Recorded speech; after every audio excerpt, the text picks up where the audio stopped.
Before we go on to talk about the skills required in volleyball like bumping, volleying, and spiking, it is important to understand the positions in the game and how they work.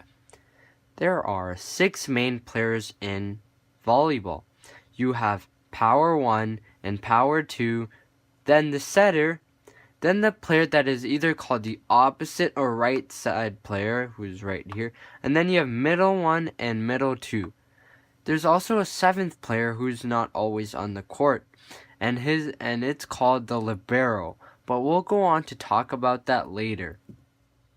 The court is vertically divided into 3 main sections. The first section on the left side is called the power side.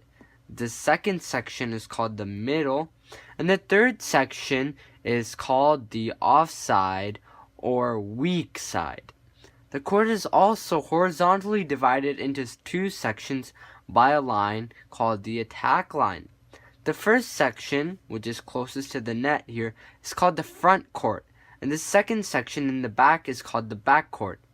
Each section consists of 3 players, so 1, 2, 3, and 1, 2, 3. Each time your team gets possession, you have to rotate. The rotation goes in a clockwise direction, and each position is given a number which allows for you to keep track of where to go next. This position here is 1, this one is 6, this one is 5, this one is 4, 3, and 2.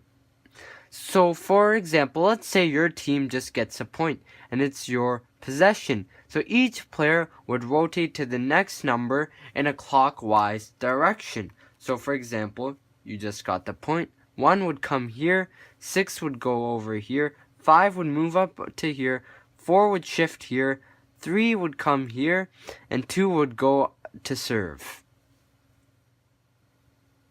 Let's talk about how the positioning of the players on the court works now. There is always one power player in the front of the court and one in the back.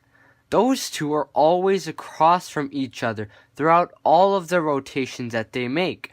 Middle 1 and middle 2 are also always across from each other, so this makes sure that there's always one middle player in the front court and one in the back court. The setter and the offside player are also across from each other too. You have to make sure, let's say for example, you're playing power 1. Power 2 must be opposite of you at all times.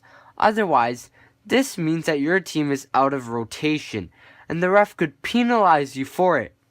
The libero is one of the other players, but the libero only plays back court and subs in with any player on the back court. It's usually the middle that gets subbed in, and the libero plays right here then. After the ball is played or served, each player must switch with other players to get to their position. For example, in the front court here, if power 1 is in position 3 and middle 1 is in position 2 and the offside, or in this case the setter player, is in position 4, then after your team serves, the players have to switch to their proper positions. So power 1 would come over here, setter would switch to here, and middle 1 would come back in the middle. The same thing is happening in the back court too. So offside player is in his proper position, then middle 2 would come over here, and power 2 would come over here. One of the key things in volleyball is to make sure that you are in proper positioning when you are playing defense. This formation is called the 6-back defense position. Your team should be positioned like this before the setter on the other team is about to set the ball. As soon as you see which side the hit is coming from, you adjust your positioning to play defense on that side. So if the hit is coming from the power side like we have here, the player in position 4 will move up for the block.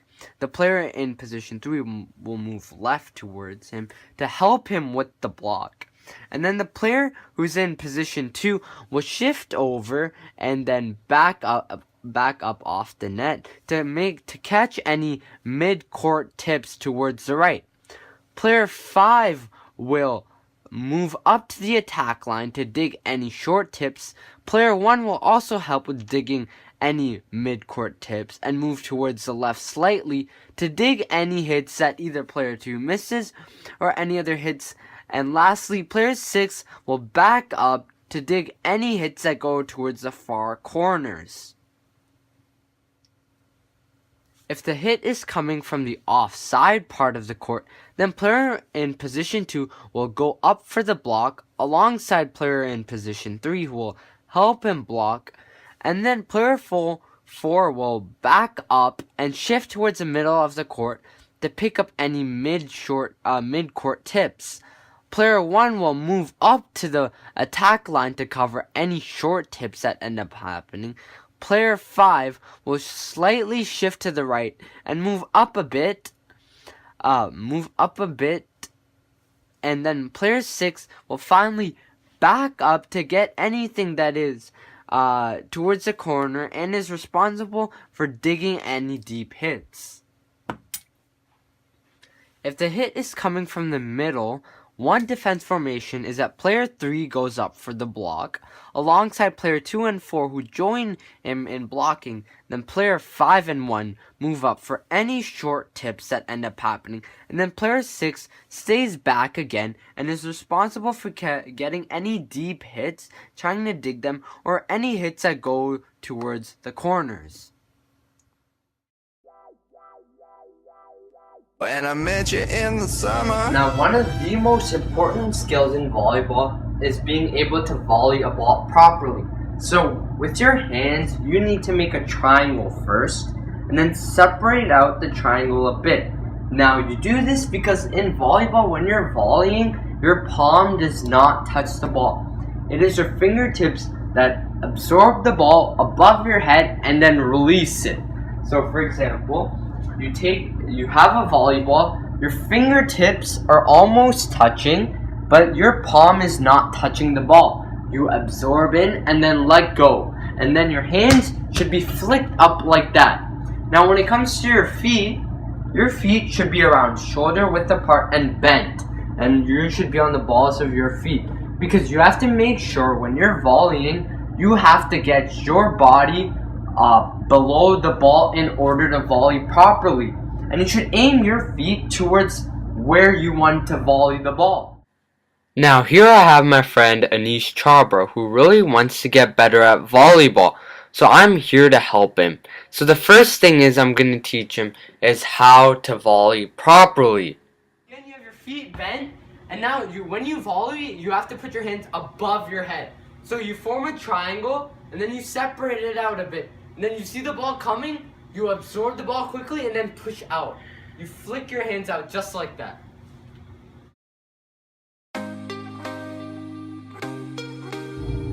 Okay, now we're going to be talking about how to bump a ball properly, because this is another skill that's really required in volleyball. So first off, you need to make sure that the ball hits the sweet spot, which is right here in your arms. So you take your arms, you put your arms together and then point them down. So what's happening is the ball has to hit this part. So the ball's coming, you have your feet bent and then shoulder width apart again. So the ball's coming to you, your hands are like this, ready to receive it. And then all you do is, you don't jump up and do it. All you do is a slight shrug of the shoulder. You see the ball coming and then up.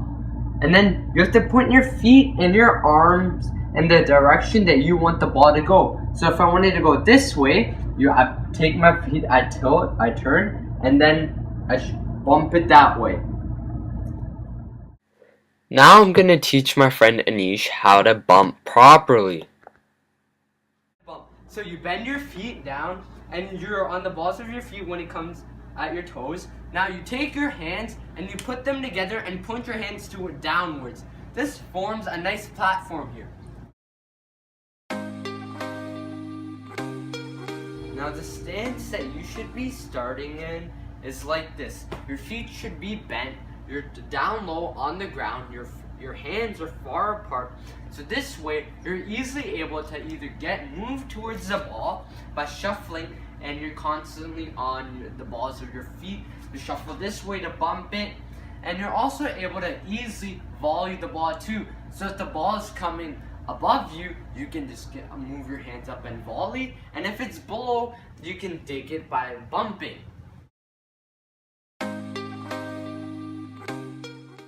Now, when you serve, you have to serve on the service line. So in this case, it's a green line. Now, how I like to serve personally is I love to floater serve. So in order to float serve, you throw the ball up in the air and then you have your hand fall through the ball. It is important that you throw the ball in front of you and that you keep a flat hand which goes right through the ball. You're pushing your hand right through the ball, and you do not flick your hand at the end, because that's usually if you're jump serving or spin serving. Now here I have a volunteer to show us how to float serve. Notice what he's doing is he's throwing the ball in front of him, and when he hits the ball, it's a clean hit, so there's no spin in the ball. On to talking about how to spike in volleyball. Now the first step to spike is first you put your right foot in front of you and your left foot behind you. Then you take a step with your left, then a quick right left, as this is when you jump up to spike the ball. Now let's watch that again, but this time pay close attention to how my arms are. So first my arms go up and then back and then up again on the last step. Now when you take your last step, you have to tilt your body to face the setter, so you're opening up to hit the ball. Now you have to make sure that your hand is flat and open, and at the end you flick your wrist so the ball goes down. You also have to make sure that when you leave for the ball, the setter has to set the ball at its highest point. That is when you go and do this 3-step approach.